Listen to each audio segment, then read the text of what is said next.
Okay, so I covered this particular recipe about 6 years ago on the channel, but over that time, I've developed slightly different techniques, and also I've tweaked the recipe enough, I think, to justify another video. This recipe and the one 6 years ago uses the whole of the egg, not just the egg yolk. I can't justify throwing away 2/3 of the volume of an egg. They're just far too expensive. I know people say you can use the egg whites for meringues, but who makes meringues? I know I don't.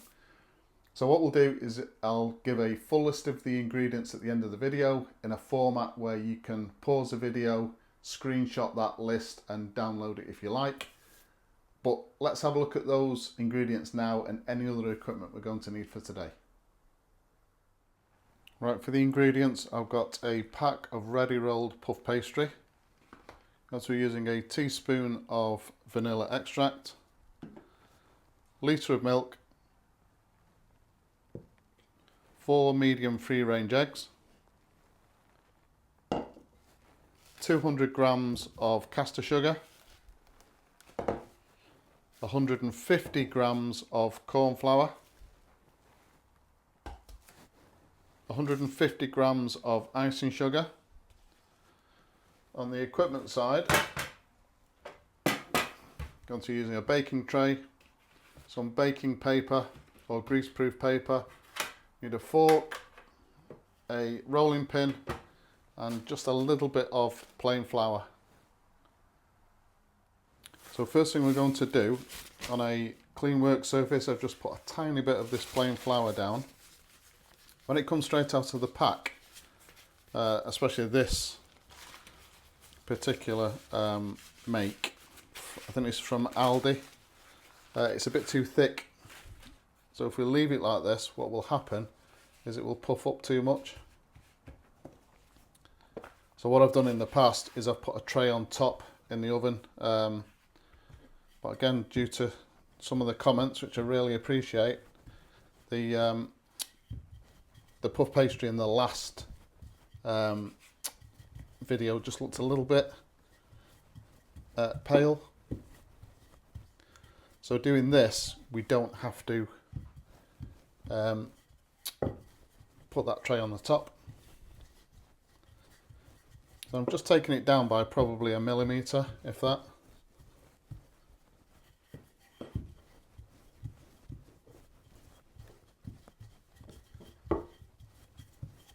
Okay, so the next thing we want to do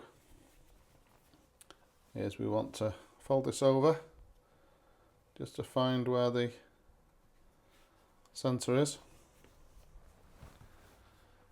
and then cut that.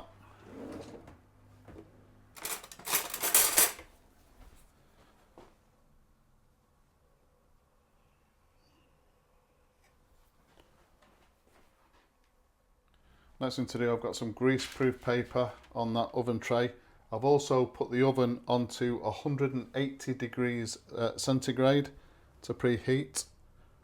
I'm just going to place our 2 pieces in the tray.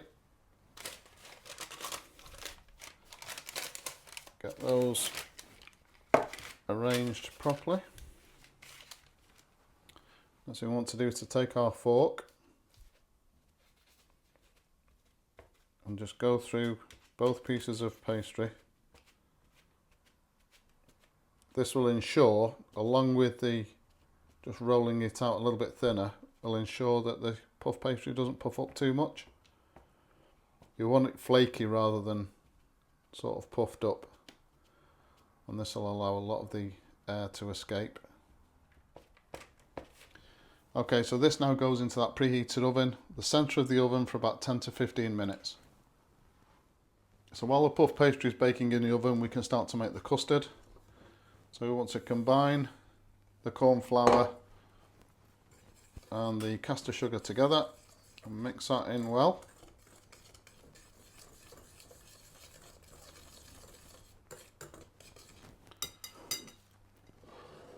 Then want to add the eggs, but beat the eggs first.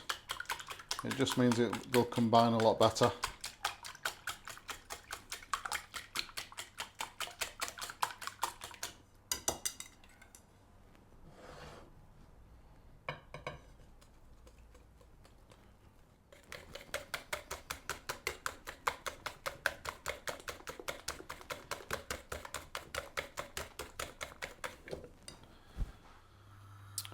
Right, so in a large saucepan we have our litre of milk, and I've added the teaspoon of vanilla extract. So this pan needs to be big enough to take both the milk and the egg mixture. I've got it over a medium heat. I'm just going to bring it up to a gentle simmer. And when it starts to approach that, I'm going to be stirring this all the time. We don't want the milk to catch on the sides or the bottom of the pan and burn. Okay, so this is just coming up to the simmer. So I want to take that off the heat. We come over here. So this is our egg mixture. Just give that a whisk first.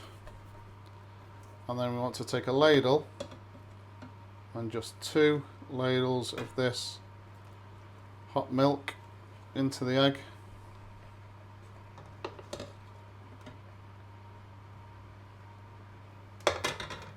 And get that whisked in. This stops it turning into scrambled egg.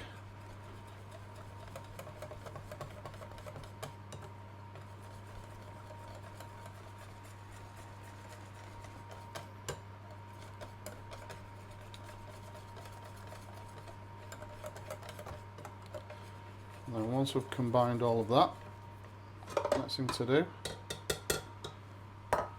is to pour our egg mixture back into the milk.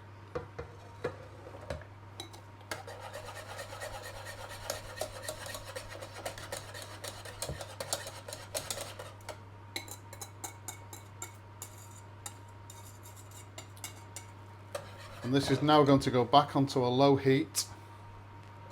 We're going to stir this all the time, and then as it comes up to, it's not really a simmer, but when it just starts to bubble, we want to mix it continuously for 3 minutes over that low heat.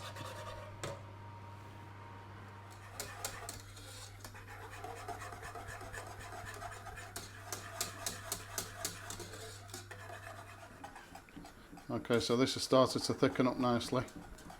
So as I said, we're going to whisk this now for 3 minutes. Turn that heat right down.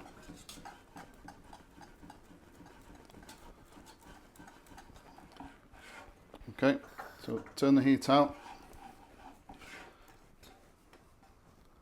So this is the sort of consistency that we're looking at. This is a lot firmer than I used to do it. It just seems to work out a lot better. So we're just going to stir this until it starts to cool down. If we just leave it like this, what will happen is it will form a skin over the top and it'll get quite lumpy. So this should take now about 4 or 5 minutes to cool down enough to start building the slices up. Right, so these are our puff pastry sheets. We're just going to let these cool down. Okay, so how I now build this up.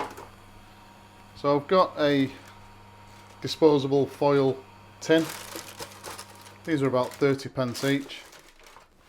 It's got nice high sides on it. What I do is I take one of these, just be careful with these sheets. Take one of these sheets and place it in the bottom.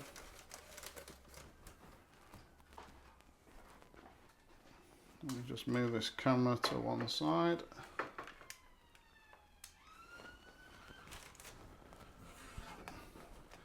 We then take our, move that round so it's better. We then take our custard mix, give it one final whisk.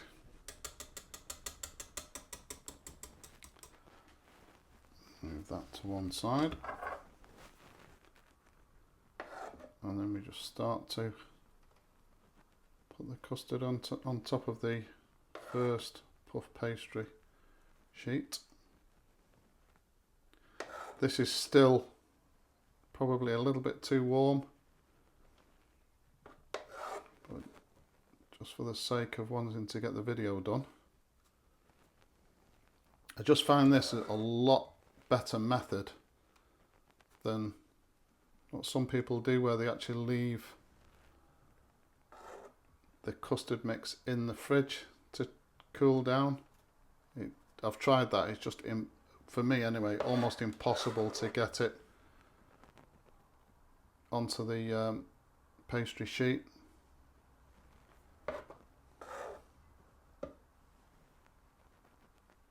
Right, so let me see if I can demonstrate this. One of the reasons that I like to use these disposable foil trays is I can push the pastry up to the side of the foil tray because it's got nice high sides, and it just makes it easier to even this out.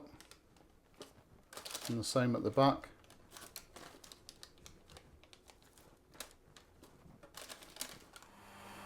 Right, so once we're happy with our custard layer, we then put our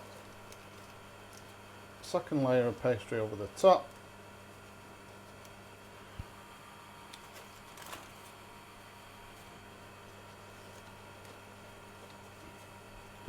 Yep, I'm happy with that. Next thing to do is to make the icing for the final coating. If you've never made icing before, it will surprise you how little water you need to create a smooth paste. It did with me anyway.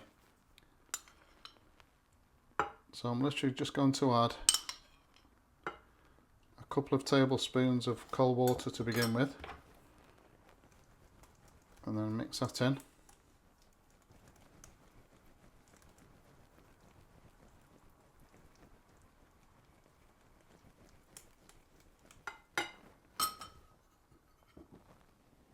And it's literally just 1 tablespoon at a time, and make sure you get it all mixed in thoroughly.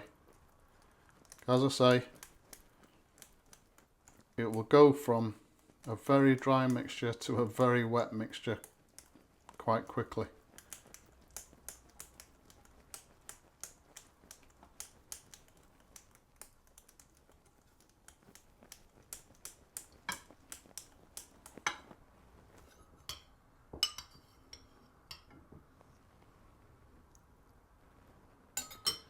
I'm not even going to add in a full tablespoon of water to that one.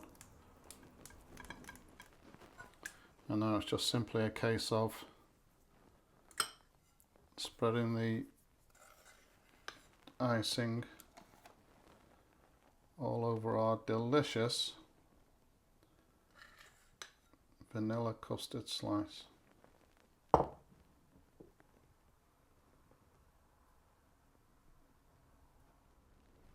Okay, so this is now going to go into the fridge overnight to chill completely.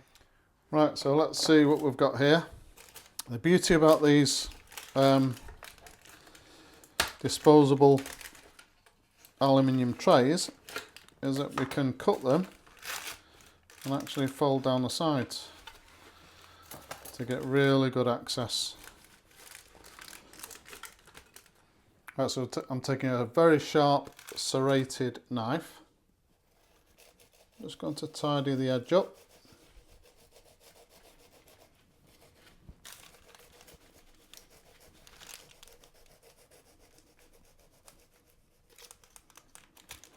Trust me, none of this is going to go to waste.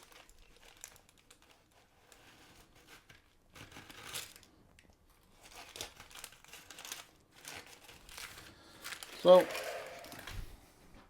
that's our first edge done. Just going to go around, cut those edges off first, and then obviously divide this up into pieces. And then we want to very carefully cut this to divide it up. I think it works so much better with a serrated knife.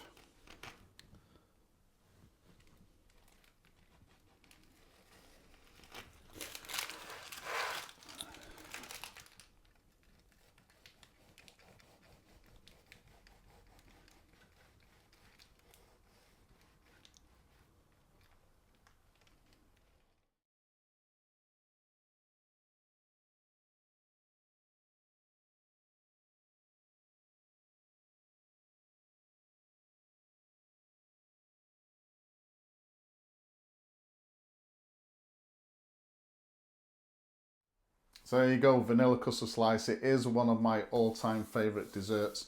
Please subscribe to the channel, and as usual, if you enjoyed this particular video, hit the like button. Thank you very much for watching.